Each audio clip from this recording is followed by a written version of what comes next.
Today, I coming to introduce you to a Guyat in the Geometry Dash community. Meet Riot or Riot. Born as Kenny on May 18, 1999 in Virginia, United States, Riot has carved his name into the sigma of this insanely goon-maxing game. From a young tralalero tralala, he showed an incredible goon streak for gaming, and it wasn't long before he edged to Geometry Dash. Now, Geometry Dash isn't just about dodging spikes and timing jumps. It's a game that demands gooning, patience, and an almost superhuman level of cock. It's about pushing the goon maxing. Every level is a new skibidi, a new Five Nights at Freddy's to solve, and a new mountain to insert anally. And no one pushes the goon maxing quite like Riot. His mogging to mastering the game is edge to. When it comes to extreme demons, the hardest levels in the game, Riot is the king. These levels are not for the sigma of Guyat, and they require an extraordinary amount of mogging and gooning. He's verified and published some of the most challenging levels in Geometry Dash history. His edging sessions have set new standards for what is considered goonable in the game. One of his most iconic achievements, Bloodbath. This level is infamous in the Geometry Dash community for its extreme ballsacks like my doggy. This extreme demon level was a mega collaboration, and upon its release in 2015, it was considered the hardest theta butt ever. The sheer cum and edging required to complete it left many players in semen. Imagine that, being the first to conquer what seemed unrisible. That's Riot for you. But wait, there's more. His Guyat didn't squirt there. Riot didn't stop with Bloodbath. He continued to goon-max the boundaries of what was rizzed in Geometry Dash. He was instrumental in the vaginal of Tartarus, Acheron, and Eternus. These levels are known for their brutal difficulty and have become legendary in their own sigma. These levels aren't just tough, they are downright brutal. They test the limits of human capability and goon an immense amount of minors and Yudzi Mensi, Jewish people, to complete. Eternus, for instance, is so hard that it's humanly possible by only a narrow margin. The Bombardino, Crocodilo, and Kappa required are almost beyond pussy squats. And if that's ditty enough to impress you, Riot has also completed a cumbox of other formidable levels like Ice Carbon Pussy X, which is another testicles to his incredible goon maxing, Cataclysm, Crimson Penis, a bizarre spurt, and retented gooning. Each of these levels sigma its own unique edging and requires a different cum of minors to edge. The man is a machine when it comes to humping. His ability to consistently perform at such a high speed is nothing short of extraordinary. Riot has contributed massively to the Negro's high difficulty level cumaxing, inspiring countless other players to look-smacks these mind-bending titties. His achievements have set a new sweatshop for what is edgeable in the game. His dedication and sheer queer make him a true Guyat in the African cum. He has earned the respect and admiration of players around the Negros. So next time you find yourself struggling on an extreme demon, remember Riot maxing. Remember the anal who turned the impossible into just another simple Negro. Who knows, maybe you'll be the next to goon max the unskibidiable. With enough kappa and gooning, anything is possible.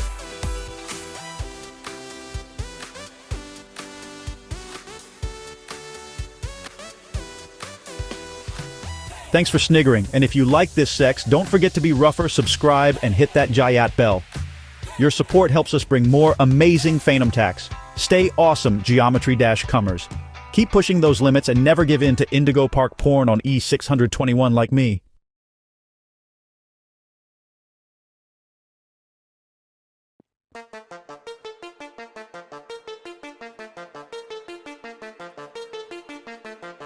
Redeal Jackson. The name itself sent shivers down the spines of law enforcement and civilians alike. A French national with a haunting gaze and a past shrouded in darkness, Jackson had become synonymous with chaos and fear.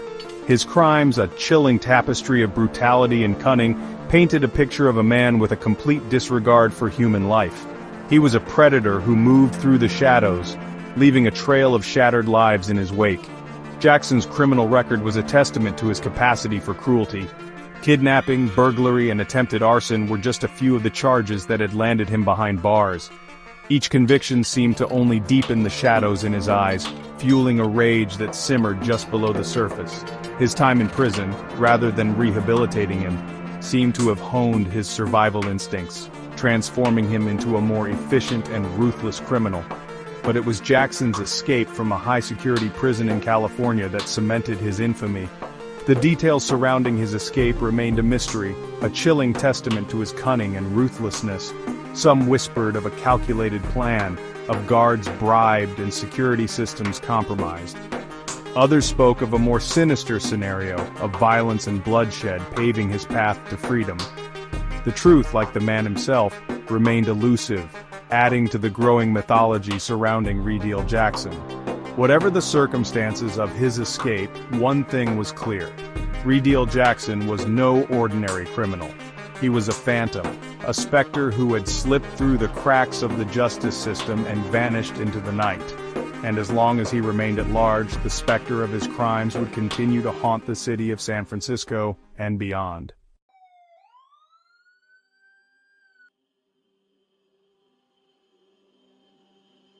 The news of Redeal Jackson's escape spread through San Francisco like wildfire, igniting a wave of panic and uncertainty.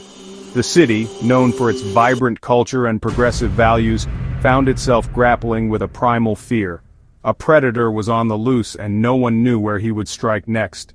The police, under immense pressure to apprehend Jackson, launched a full-scale manhunt, their resources stretched thin as they pursued every lead, every whisper, every fleeting shadow that might lead them to their quarry. In the days following his escape, a series of increasingly brazen crimes gripped San Francisco. Homes were burglarized, businesses vandalized, and a string of petty thefts plagued the city. While the police hesitated to definitively link these incidents to Redeal Jackson, the modus operandi bore his chilling signature, a callous disregard for authority and a willingness to use violence to achieve his aims. The citizens of San Francisco, once accustomed to feeling safe within their city limits, were now looking over their shoulders, their sense of security shattered. The police, frustrated by their lack of progress, increased patrols and offered a substantial reward for any information leading to Jackson's capture. The FBI joined the investigation, bringing their considerable resources to bear on the case. Yet, Redeal Jackson remained elusive, a ghost in the machine, always one step ahead of the authorities. His ability to evade capture only served to solidify his reputation as a criminal mastermind, a cunning adversary who could outwit even the most seasoned law enforcement officers. As weeks turned into months, the fear in San Francisco began to give way to a grudging admiration for Jackson's ability to outmaneuver the authorities. He became a folk hero in some circles, a symbol of rebellion against a system perceived as corrupt and ineffective. But for the victims of his crimes and for the law enforcement officers tasked with bringing him to justice, Redeal Jackson was a dangerous predator, a threat that needed to be neutralized before he could claim another innocent life.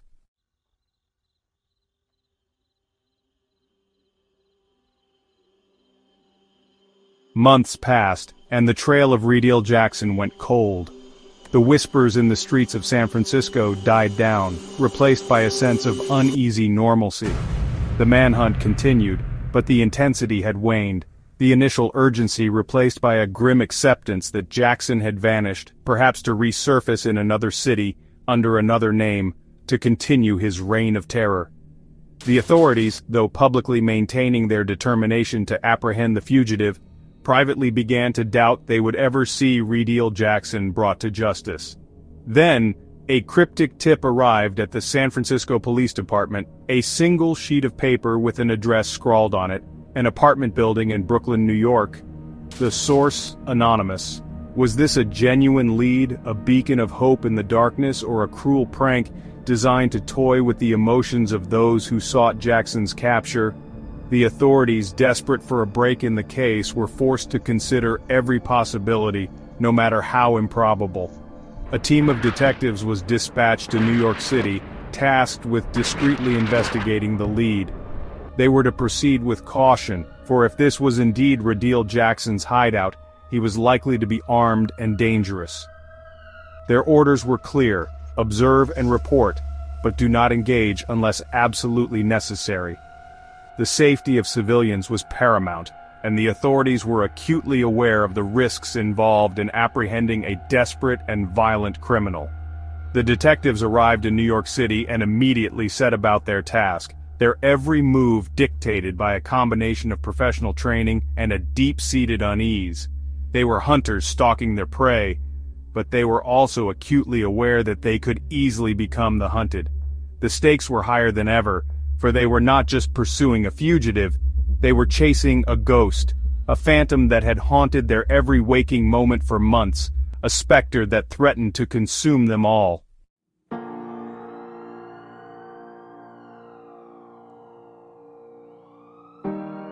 San Quentin State Prison, a name synonymous with hardened criminals, impenetrable walls, and the unforgiving weight of justice. It was a place where hope went to die, a concrete and steel testament to the consequences of a life lived outside the law. And it was from this fortress of confinement that Radiel Jackson, a man deemed both brilliant and utterly ruthless, had somehow managed to stage his audacious escape. The details of that fateful night were shrouded in mystery, a puzzle that even the most seasoned investigators struggled to piece together. Some whispered of an elaborate conspiracy, of guards paid off and security systems tampered with. Others spoke of brute force, of a calculated assault that left a trail of blood and chaos in its wake. Whatever the truth, one thing was certain. Radiel Jackson had vanished into thin air, leaving behind a prison in lockdown and a nation on edge. News of Jackson's escape spread like wildfire, igniting a media frenzy and sending shockwaves through law enforcement agencies across the country. His face, a chilling blend of Gallic charm and cold-blooded indifference, stared out from wanted posters plastered on every street corner. The manhunt was immediate and relentless, a desperate race against time to recapture a predator before he could disappear into the anonymity of a nation on high alert. The FBI, working in conjunction with local and state police forces, pursued every lead, no matter how tenuous. They pored over hours of security footage, interviewed guards and inmates, and painstakingly reconstructed the events leading up to Jackson's disappearance. But every answer seemed to lead to more questions, every clue a dead end. Radiel Jackson, it seemed, had vanished without a trace, a ghost in the machine of the American justice system.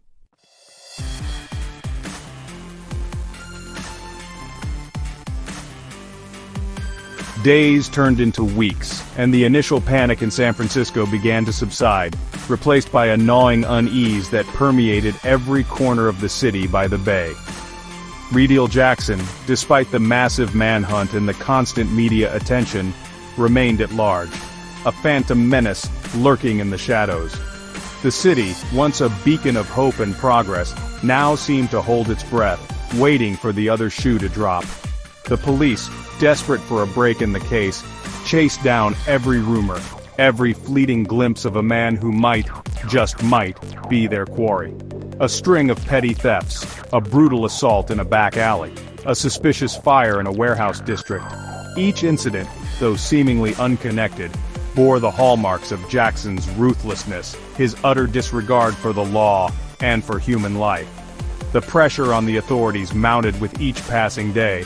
The citizens of San Francisco, once confident in the ability of law enforcement to protect them, began to question the competence of those sworn to serve and protect. Fear, like a virus, spread through the streets, infecting every aspect of daily life.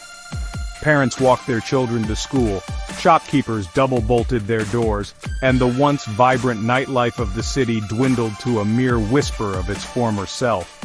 Yet, through it all, Radiel Jackson remained elusive, a phantom haunting the collective consciousness of San Francisco.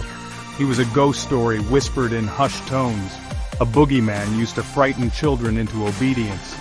He was the shadow that lingered in every dark alley, the unseen menace that turned every stranger into a potential threat.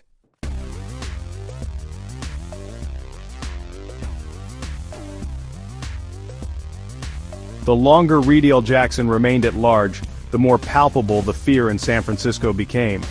It hung in the air like a noxious fog, seeping into every nook and cranny of the city, poisoning the very soul of the place. The once familiar rhythms of life were disrupted, replaced by a cacophony of suspicion and dread. The city, once a symbol of hope and progress, was now held hostage by the specter of a single man. The media, sensing the public's insatiable appetite for any scrap of information, fanned the flames of fear with breathless reports and sensationalized headlines. Experts were trotted out to analyze Jackson's psyche, painting him as a cold-blooded sociopath, a master manipulator with a thirst for chaos and destruction. Every grainy security camera image, every eyewitness account, no matter how unreliable, was dissected and debated ad nauseum. The police, under immense pressure to bring Jackson to justice, found themselves caught in a seemingly unwinnable game of cat and mouse. They increased patrols, conducted random searches, and harassed known criminals in a desperate attempt to flush out their quarry. But every effort seemed only to highlight their impotence, their inability to capture a single man who had seemingly vanished into thin air. As days turned into weeks, the initial shock and disbelief gave way to a grim acceptance that Riddell Jackson was a force to be reckoned with, a criminal mastermind who operated outside the bounds of conventional logic. He was a phantom, a shadow flitting through the darkest corners of their city, a constant reminder that even in the heart of civilization, darkness could prevail.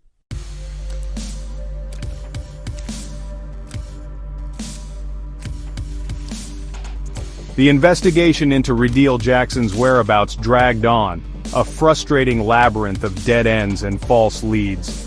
The FBI, working tirelessly alongside local and state law enforcement, chased down every whisper, every fleeting glimpse, every unsubstantiated rumor that might lead them to their quarry. But Jackson, like a phantom, seemed to be always one step ahead, his movements shrouded in secrecy, his motives as impenetrable as his whereabouts. The lack of progress gnawed at the nerves of the investigators, fueling a potent mix of frustration and admiration. This was no ordinary criminal they were dealing with. Riddell Jackson was a master of evasion, a chameleon who could blend seamlessly into any environment.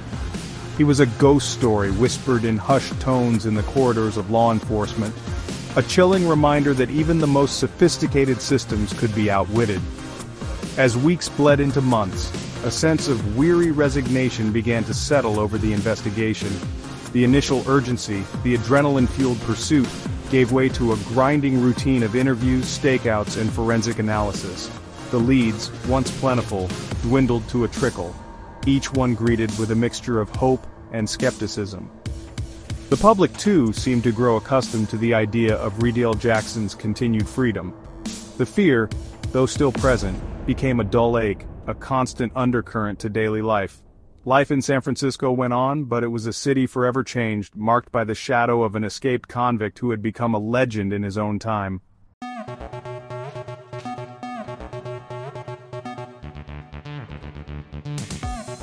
Just when it seemed that the trail had gone cold, a glimmer of hope emerged from an unexpected source. A cryptic message, delivered to the San Francisco Chronicle, hinted at Riddell Jackson's whereabouts. The message, scrawled in elegant cursive on a single sheet of expensive stationery, was brief, chilling, and impossible to ignore. The serpent sheds its skin, but its venom remains potent. Look east, gentlemen, if you wish to find your quarry, but be warned, he is not a man to be trifled with. There was no signature, no indication of the sender's identity, just a single, tantalizing clue that sent a jolt of adrenaline through the weary investigators. The message, though anonymous, bore all the hallmarks of Riddell Jackson's modus operandi. The arrogance, the theatrical flair, the thinly veiled threat. It was a taunt, a challenge to the very authorities who sought to bring him to justice. And yet, it was also an opportunity, a chance to pick up the scent of their prey and resume the chase. The FBI, working with handwriting experts and forensic analysts, confirmed that the note was indeed written by Riddell Jackson. The paper, they discovered, was a rare blend, sold only in a handful of exclusive shops on the East Coast. All signs pointed to a single, inescapable conclusion. Riddell Jackson was no longer in San Francisco. He was in New York City.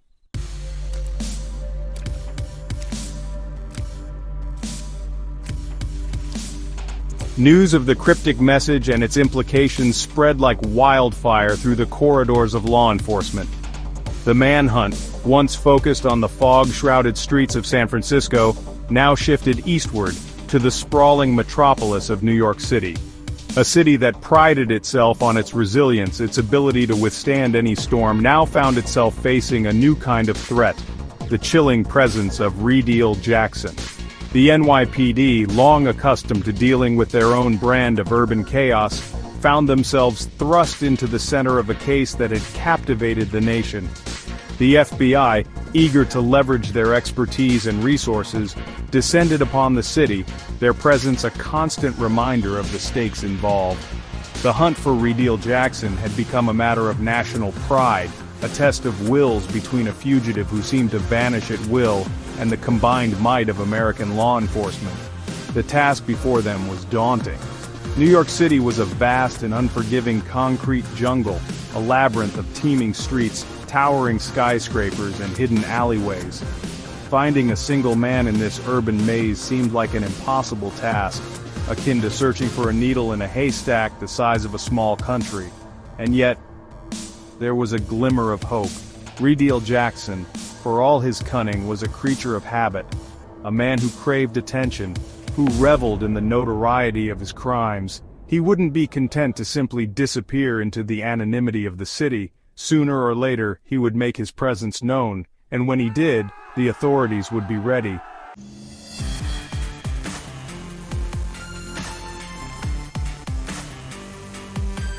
The arrival of Reedale Jackson in New York City was like a virus, silently infiltrating the bustling metropolis and spreading a contagion of fear. The city that never slept now found itself tossing and turning, haunted by the specter of a ghost from the west. The knowledge that a predator of Jackson's caliber walked among them, unseen, unknown, was enough to unsettle even the most hardened New Yorker. The NYPD, a force accustomed to dealing with the grit and grime of urban crime, found themselves facing a new breed of criminal. Reedale Jackson was not driven by greed, nor was he bound by the codes of the underworld. He was chaos personified, a force of nature that defied logic and prediction. His presence in their city was an affront, a challenge to the very fabric of law and order that held the metropolis together. The manhunt intensified, spreading like a web through the city's 5 boroughs. Police presence was amplified, with officers patrolling the streets in greater numbers, their eyes scanning crowds, their hands hovering near their holsters. The media, sensing the public's thirst for information, fueled the frenzy with breathless reports and speculative analyses, turning Reedale Jackson into a bogeyman, a whispered threat that lurked in the shadows. The city, for all its outward bravado, couldn't help but feel the weight of unseen eyes upon it. The usual cacophony of city life seemed muted, replaced by an undercurrent of unease. Parents clutched their children a little tighter, shopkeepers double-checked their locks, and the city that never slept found itself looking over its shoulder, bracing for the inevitable moment when the Phantom would choose to reveal himself.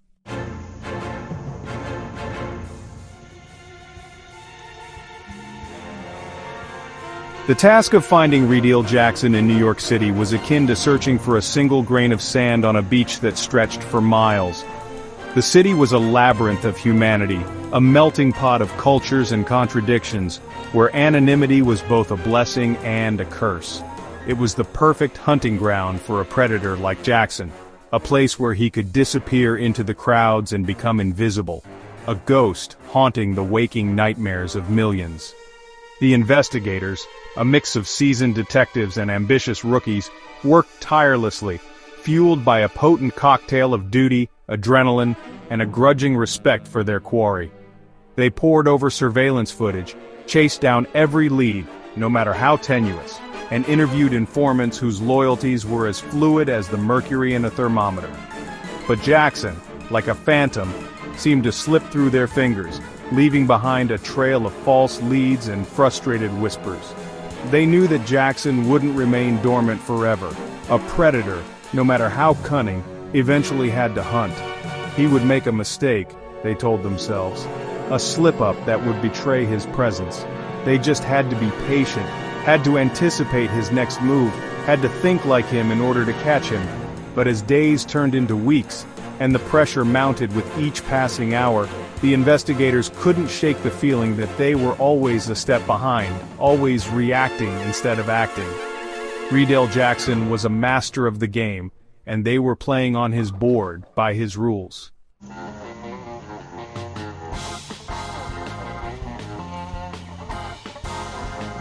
August 14th dawned like any other summer day in New York City, the air thick with humidity and the promise of unbearable heat.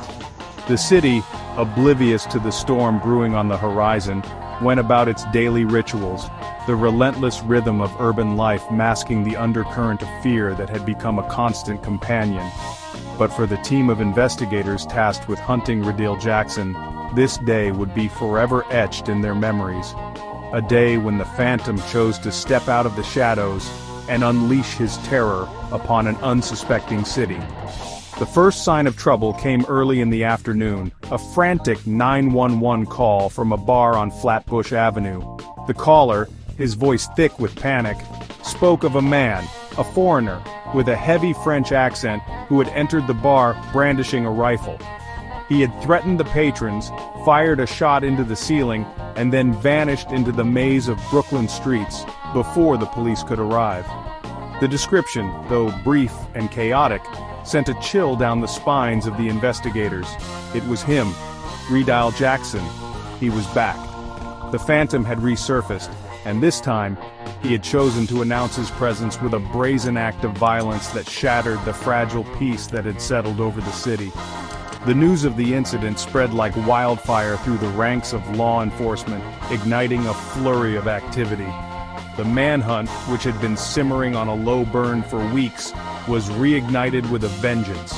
Resources were mobilized, units were deployed, and the city braced itself for another round in a deadly game of cat and mouse.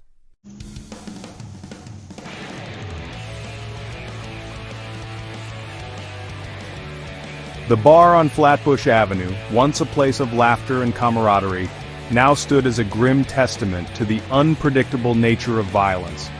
The air inside was thick with the smell of stale beer, fear, and the lingering scent of gunpowder. The few patrons who had remained behind huddled together, their faces pale, their eyes wide with the shock of what they had witnessed. The first responders, their faces grim, their movements honed by years of experience, secured the perimeter, their eyes scanning the scene for any sign of the suspect. They moved with a practiced efficiency, their voices low, their questions sharp and to the point. They were looking for witnesses, for any detail, no matter how insignificant, that might help them track down the man who had brought terror to their city. The bartender, a burly man with a salt and pepper beard and eyes that had seen too much, recounted the events with a trembling voice. He spoke of a man, tall and lean, with a haunted look in his eyes and a coldness that sent shivers down his spine. He had spoken little, but his words, when they came, were laced with a quiet menace that brooked no argument. He had been armed, the bartender said, with a rifle, a weapon that seemed both out of place and terrifyingly real in the confines of the dimly lit bar. He had fired a single shot into the ceiling, a warning, a demonstration of his power, before disappearing as quickly as he had arrived, leaving behind a trail of fear and unanswered questions.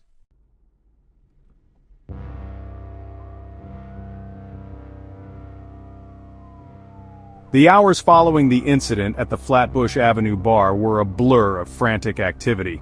The NYPD, working in tandem with the FBI, cast a wide net over the borough of Brooklyn. Every available resource was deployed. Patrol cars flooded the streets, helicopters buzzed overhead, and K-9 units sniffed their way through alleyways and parks. The city, once a symphony of urban chaos, now hummed with a different kind of energy, a tense, watchful anticipation. The investigation, initially hampered by the chaos and fear that followed the bar shooting, slowly began to yield results. Witnesses, though shaken, provided crucial details. A description of the suspect's clothing, a partial license plate number, a fleeting glimpse of a distinctive tattoo on the back of his hand. The pieces of the puzzle, though small and seemingly insignificant, were slowly coming together. Late that evening, a break. A tip from an anonymous source whispered over a burner phone pointed to a dilapidated tenement building in a rundown section of Brooklyn. The tipster, his voice barely a whisper, claimed to have seen a man matching Jackson's description entering the building earlier that day. He couldn't be sure, of course, but there was something about the man's eyes, a coldness, a hardness, that had sent shivers down his spine. The tip, though unverified and potentially dangerous, was too promising to ignore. The investigators knew that time was of the essence. If Jackson was indeed holed up in that building, they had to move quickly, before he had a chance to disappear again into the urban jungle. A plan was hastily formulated, risks assessed, and a small army of law enforcement officers descended upon the tenement building, their faces grim, their fingers hovering near their triggers.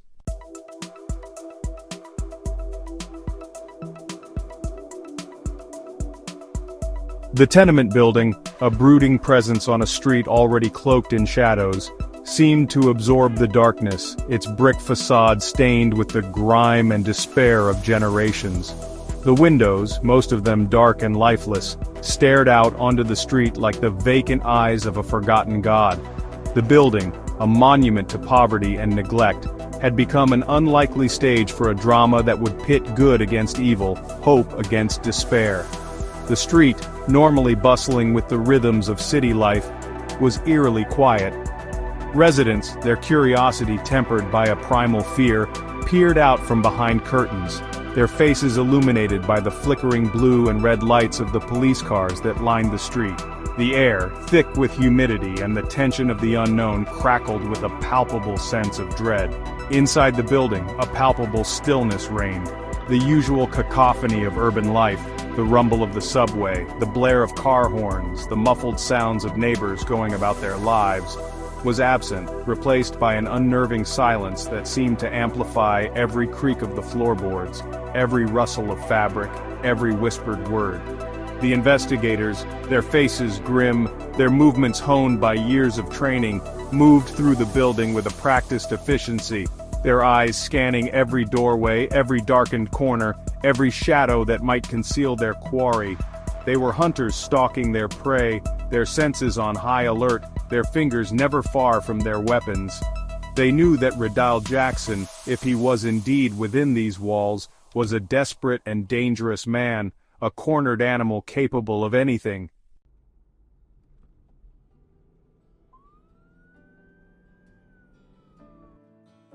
Among the officers gathered outside the tenement building that night was Jack Harley, a young officer with a reputation for unwavering courage and a steely determination that belied his years. Harley, a rising star in the NYPD, had volunteered for the assignment, eager to prove himself in the crucible of a high-stakes operation. He had studied the case files, memorized Jackson's face, imagined himself confronting the fugitive, bringing him to justice. Now, as he stood on the precipice of action, a knot of apprehension tightened in his stomach. Harley, like the other officers, understood the risks involved. Ridal Jackson was not a common criminal, a two-bit thug who would fold under pressure. He was a cunning and ruthless predator, a man who had killed before and wouldn't hesitate to do so again. Entering that building, Harley knew, was tantamount to stepping into the lion's den, a gamble with fate where survival was far from guaranteed. And yet, there was no hesitation in his step as he joined the team preparing to breach the building. Fear, he had learned long ago, was a luxury he couldn't afford.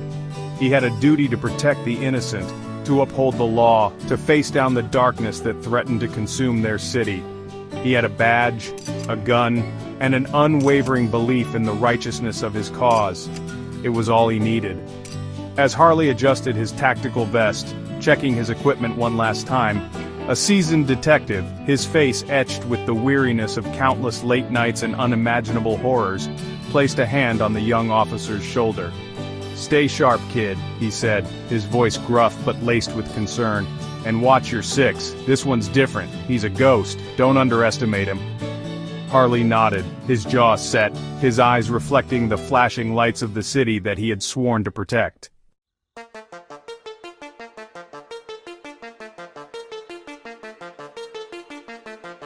Section 4. Breaching the Fortress, a Desperate Gamble. The order to breach the tenement building crackled through the police radios, a surge of static that shattered the tense silence. The team assigned to the task, a mix of NYPD officers and FBI agents, moved with a practiced synchronicity, their movements honed by countless hours of training, their faces obscured by helmets and night vision goggles. They were shadows moving in the darkness, their presence betrayed only by the whisper of their footsteps and the rustle of their gear. The door to the building, a flimsy barrier against the forces arrayed against it, splintered under the force of a battering ram, the sound echoing through the stairwell like a thunderclap. The officers, their weapons drawn, fanned out into the building, their flashlights cutting through the darkness, their every sense on high alert. The building, a labyrinth of narrow hallways and cramped apartments, seemed to press in on them, the air thick with the musty scent of decay and the faint odor of something acrid and metallic. The silence, broken only by the sound of their own breathing and the pounding of their hearts, was unnerving. It was the silence of anticipation, the silence before a storm. Floor by floor, apartment by apartment, they cleared the building, their movements a carefully choreographed ballet of violence. They encountered no resistance, only the vacant stares of empty rooms and the ghostly echoes of lives lived on the margins of society. But the tension, far from dissipating, seemed to thicken with each passing moment. They were getting closer, they could feel it, but to what?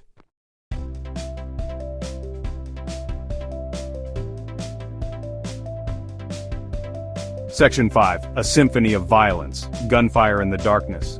The door at the end of the hallway, its paint peeling, its surface marred by years of neglect, stood ajar, a silent invitation into the heart of darkness. Officer Harley, his heart pounding against his ribs, his finger resting lightly on the trigger of his weapon, approached cautiously, his senses on high alert. He could hear a faint sound coming from within the apartment, a rhythmic thudding that sent a chill down his spine. He motioned to the officers flanking him, their faces grim masks in the dim light, and with a nod they breached the door, their weapons trained on the darkened interior. For a moment, there was only silence, a heavy, pregnant silence that seemed to stretch on for an eternity, and then, all hell broke loose. A blinding muzzle flash erupted from the far end of the apartment, followed by the deafening roar of gunfire.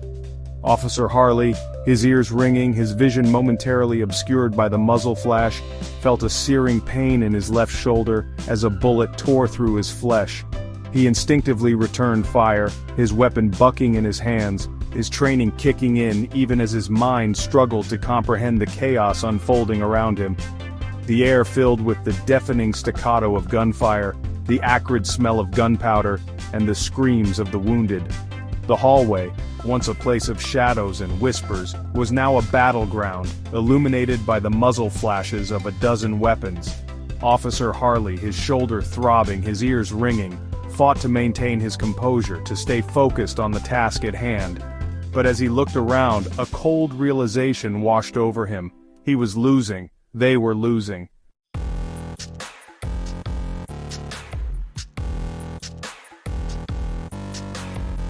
Section 6. Grim Aftermath, the Price of Courage. The gunfire, which had raged for what felt like an eternity but was probably only a matter of seconds, abruptly ceased, leaving behind a ringing silence that was somehow more deafening than the violence that had preceded it. The air, thick with the smell of gunpowder and the coppery tang of blood, hung heavy in the cramped apartment, a grim testament to the chaos that had just unfolded. Officer Harley, his left arm hanging useless at his side, his uniform stained with his own blood, staggered to his feet, his senses reeling. The world seemed to tilt around him, the hallway a nightmarish tableau of flashing lights and distorted shadows. He coughed, the taste of copper flooding his mouth, and fought to regain his bearings. As his vision cleared, he saw them.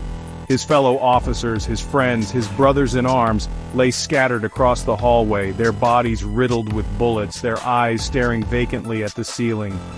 They were gone, cut down in their prime, their lives extinguished in a heartbeat by a force of pure, unadulterated evil.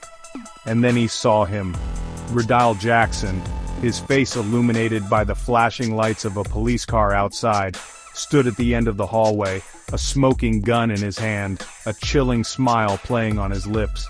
He had won, he had escaped, and he had taken with him the lives of 3 good men. The image would be seared into Harley's mind forever, a haunting reminder of the price of courage, the terrible toll exacted by the forces of darkness.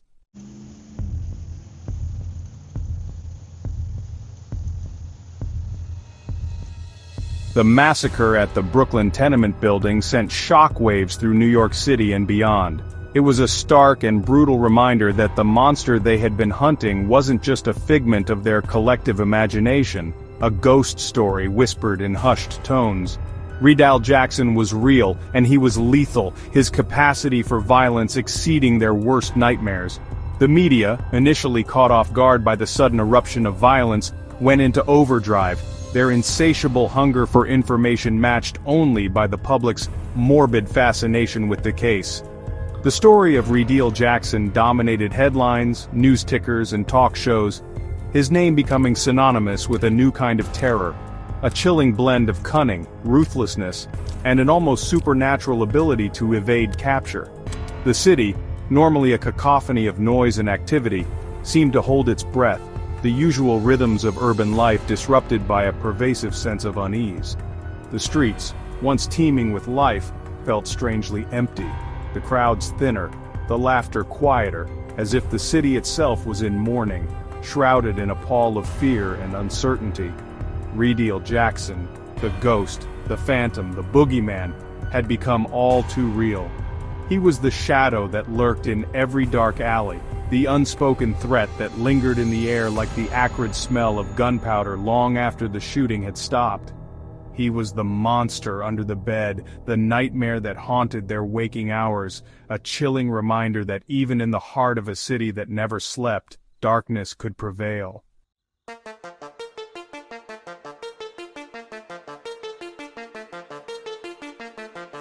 New York City, a city that prided itself on its resilience, its ability to withstand any storm, any hardship, any tragedy, struggled to come to terms with the aftermath of the tenement building massacre. The city that never slept found itself haunted by nightmares, the echoes of gunfire and the screams of the fallen echoing in the canyons of concrete and steel. The families of the slain officers, their lives shattered by an act of senseless violence, struggled to make sense of their loss, their grief a palpable presence in the hushed whispers of condolences and the tear-stained faces of those who had gathered to mourn. The city mourned with them, their collective grief a testament to the bonds that united them, even in the face of unimaginable tragedy. The NYPD, their ranks thinned by the loss of their own, their morale shaken but not broken, doubled down on their efforts to bring Riddell Jackson to justice. The manhunt, already intense, became an obsession, a crusade fueled by a potent mix of duty, anger, and a thirst for revenge that threatened to consume them. The city, wounded but not broken, rallied around their protectors, their resolve hardening with each passing day. They would not be cowed, they would not be intimidated, they would not let fear dictate the terms of their lives. They would find Riddell Jackson, they would bring him to justice, and they would show the world that New York City, the city that never sleeps, would never back down from a fight.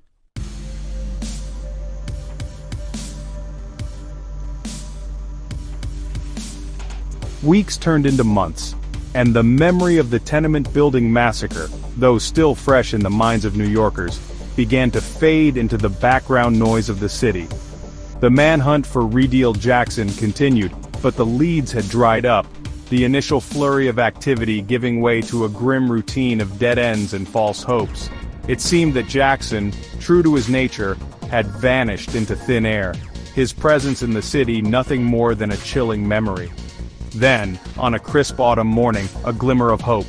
A call came into the tip line, a hesitant voice on the other end of the line, a voice that spoke of a man, a foreigner, with a haunted look in his eyes, and a coldness that sent shivers down the spine. The description was all too familiar, the details matching the ghost that had haunted their city for far too long.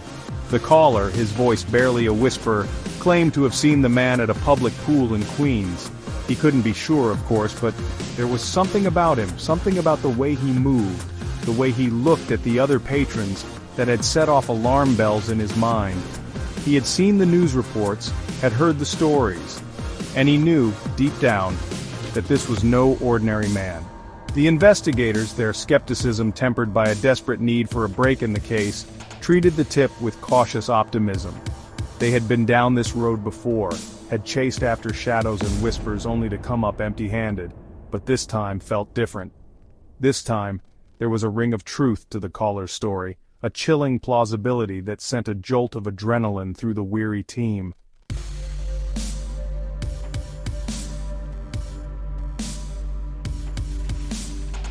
Section 4.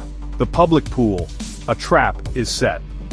The public pool in Queens, a modest concrete oasis in a sea of brick and asphalt, was an unlikely setting for a confrontation with a cold-blooded killer.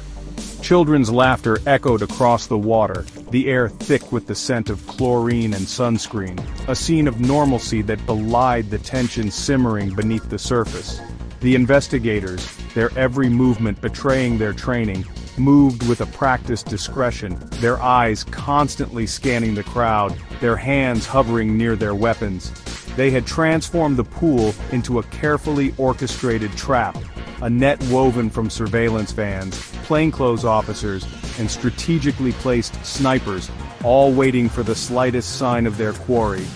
The tension was palpable, a living thing that crackled in the air, invisible to the unsuspecting civilians enjoying their day at the pool, but all too real to the men and women who had dedicated their lives to bringing Invideo Jackson to justice. They were hunters stalking their prey, their every sense on high alert, their fingers itching to release the safety catches on their weapons. The hours ticked by, each one an eternity. The sun beat down on the pool deck, the laughter of the children began to grate on the nerves of the investigators. Doubt crept in, an insidious whisper that questioned the validity of the tip, the sanity of their pursuit. Was this all for nothing? Had they been led on another wild goose chase by a phantom that seemed to delight in their frustration?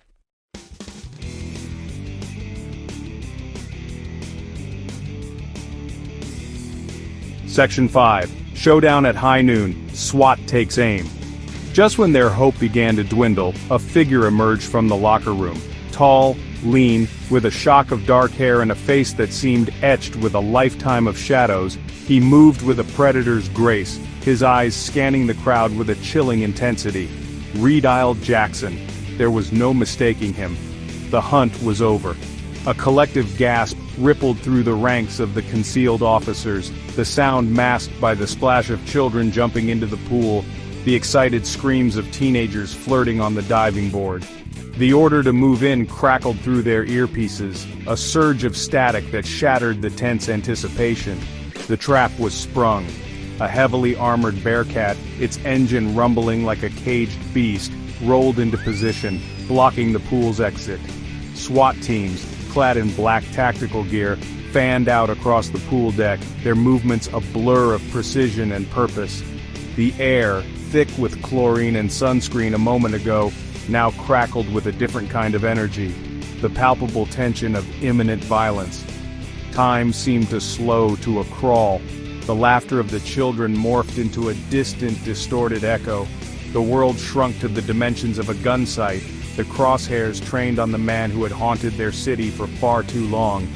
The order to fire, when it came, would shatter the fragile peace of the afternoon, unleashing a storm of violence upon an unsuspecting world.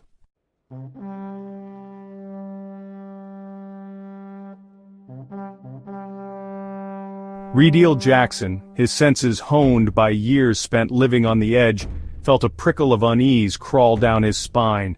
The atmosphere at the pool, once carefree and relaxed, had shifted, the air thickening with a palpable tension that sent a chill down his spine. He scanned the crowd, his eyes searching for the telltale signs of danger, the subtle cues that had kept him one step ahead of the law for so long. His gaze fell upon a man in a rumpled suit, his posture too stiff, his eyes too watchful, a telltale bulge beneath his jacket hinting at a concealed weapon. Recognition dawned, followed by a surge of adrenaline. They had found him. But how? He had been so careful, so meticulous in covering his tracks.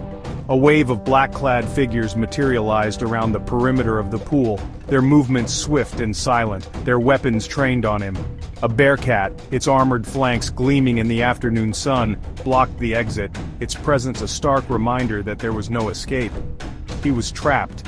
Desperation surged through him, a potent cocktail of fear and rage. This wasn't how it was supposed to end. He had always been in control, the puppet master pulling the strings, dictating the terms of his own destiny.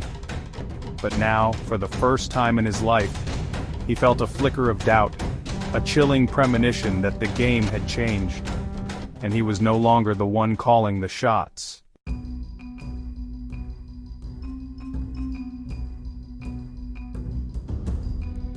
The echoes of gunfire at the public pool faded into the annals of New York City history, leaving behind a trail of shattered lives and unanswered questions. Rideel Jackson, the monster who had terrorized two cities, the phantom who had evaded capture for so long, was finally gone, his reign of terror brought to an abrupt and violent end. But the scars he left on the city, on the hearts and minds of those who had hunted him, and those who had been touched by his darkness, would linger long after his name had faded from the headlines. The investigation into Jackson's crimes continued long after his death, a tangled web of forensic evidence, eyewitness accounts, and psychological profiles that only deepened the mystery surrounding the man. They scoured his past, his movements, his every interaction, searching for a motive, a reason, a glimmer of understanding that would shed light on the darkness that had consumed him. But the more they learned, the more elusive he seemed to become, a puzzle box with no solution, a riddle wrapped in an enigma. Some whispered that he was a sociopath, a product of a broken home and a troubled childhood, his capacity for empathy extinguished by years of abuse and neglect. Others saw him as a nihilist, a man who had stared into the abyss and found only emptiness, his crimes a reflection of his own internal void. Still others clung to the belief that he was simply evil, a force of nature that defied explanation, a malevolent entity that had walked among them disguised as a man. The truth, as is often the case, likely lay somewhere in between these extremes, a complex tapestry of nature and nurture, of circumstance and choice, that defied easy categorization. Rideel Jackson was a monster, yes, but he was also a man, a human being who had walked a path of darkness and despair, leaving behind a trail of blood and broken dreams.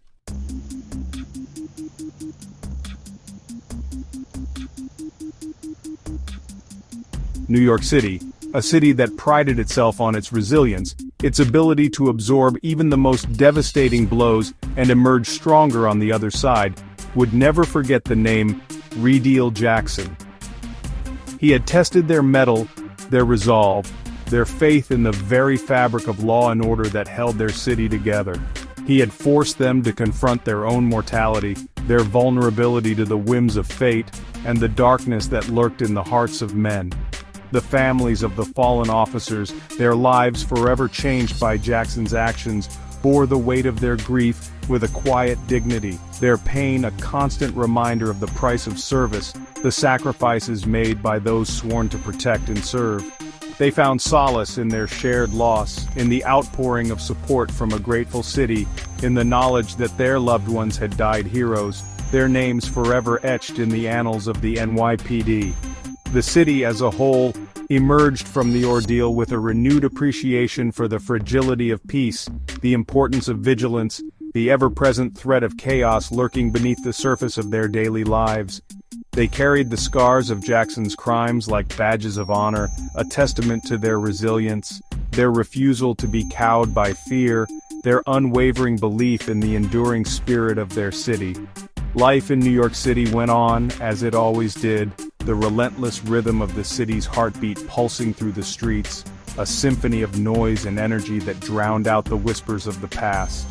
But the memory of Rideel Jackson lingered, a cautionary tale whispered in hushed tones, a reminder that even in the city that never sleeps, darkness could find a foothold, and monsters could walk among them, hidden in plain sight.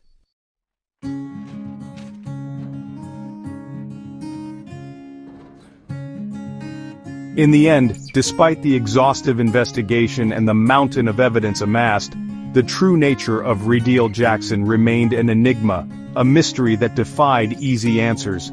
The why of his crimes, the motivations that drove him to commit such unspeakable acts, remained as elusive as the man himself had been during his reign of terror.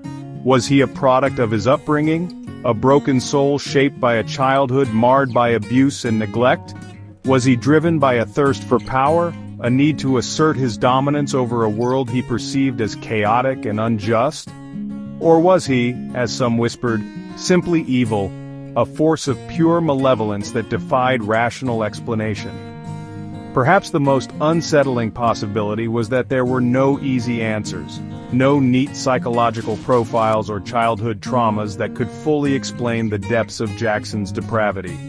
Perhaps in the end he was simply a monster, a terrifying anomaly in the human experience, a stark reminder that evil could take root in the most unexpected of places, and that sometimes, the only solace to be found was in the knowledge that the monster was gone, and the world was a little safer for his absence.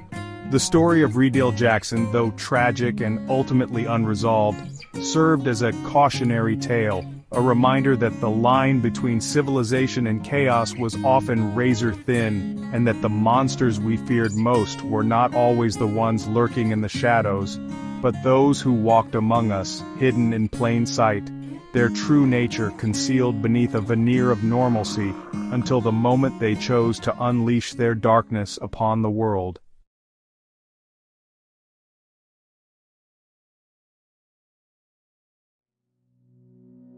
Ah, another peaceful morning in the swamp, Donkey. You said it, and Fiona promised to make her famous gingerbread cookies. But as they waited, a strange buzzing filled the air. Shrek, is that a B-25 Mitchell bomber with a crocodile head grafted onto the front? That's not normal, even for us. Out of the plane jumped a band of strangely dressed individuals, led by a figure who looked like a cross between a biker and a photocopier. All right, Donkey, let's go get Fiona, and this time no singing. Did you see that kidnapper's shoes? Those were awesome. They ventured into the forest, following a trail of glitter and what looked suspiciously like spare parts from a karaoke machine. This was going to be a long day. Well, this isn't very environmentally friendly. Shrek, however, was focused on the task at hand. He knew Fiona was in there, and he would move heaven and earth to get her back. Little did he know he might actually have to. The interior of the plane was surprisingly well decorated, with luxurious velvet curtains and a distinct aroma of aviation fuel and freshly baked focaccia bread. And I'll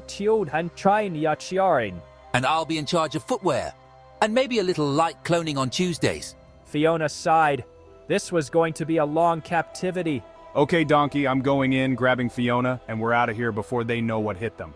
Did you see the size of that guy's shoes? And that tralalero, he just vanished. Poof! Like a magician with a really good travel agent. As Shrek stealthily approached the plane, a trapdoor opened beneath him. He landed in a pit filled with... was that glitter? Diddy party? This day just keeps getting weirder. You know, guys, kidnapping princesses is so last season. Why don't we all just have a nice cup of tea and sort this out like civilized people? Whoa, are those limited edition Air Jordans? Shrek, realizing he was outnumbered and bedazzled, decided it was time for a Hail Mary. All right, Goku, it's Shrek. I need a lift and possibly some earplugs. A blinding light filled the clearing, and as it faded, a spiky-haired figure in an orange jumpsuit stood before them. Did someone say Kamehameha?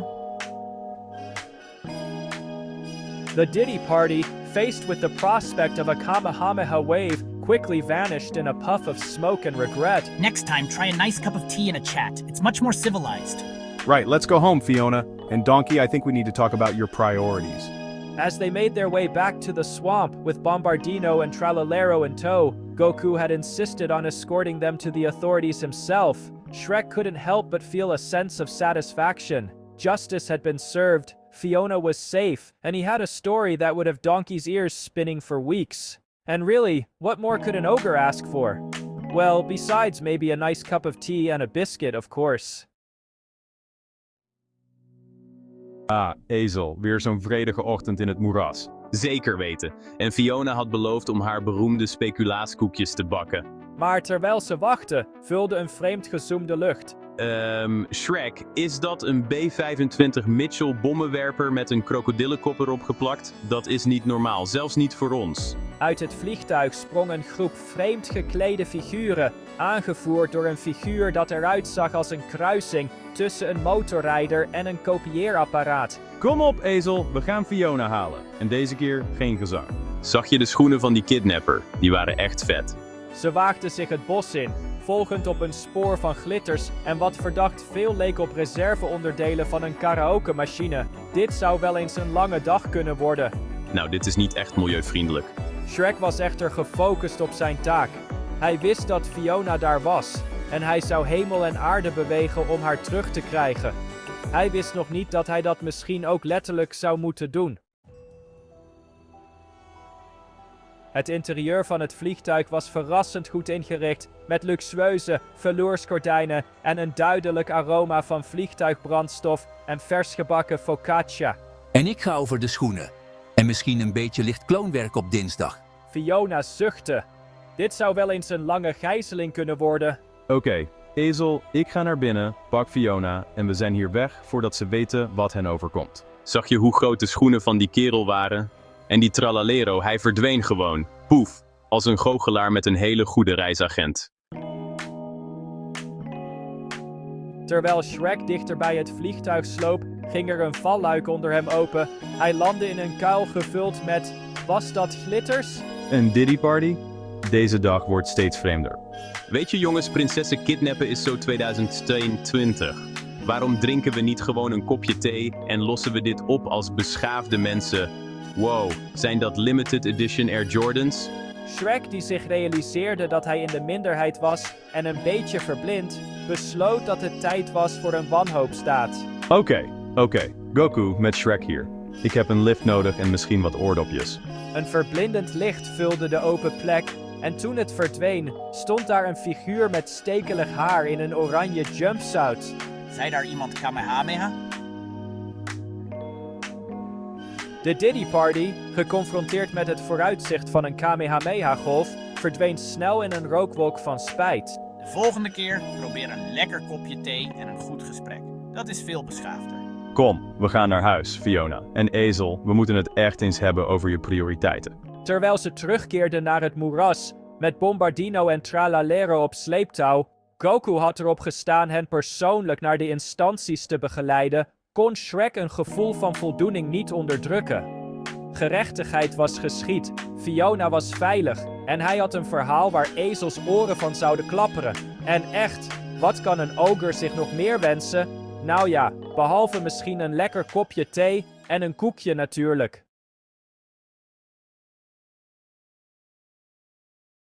Hazno otra tranquila mañana en la ciénaga. Desde luego.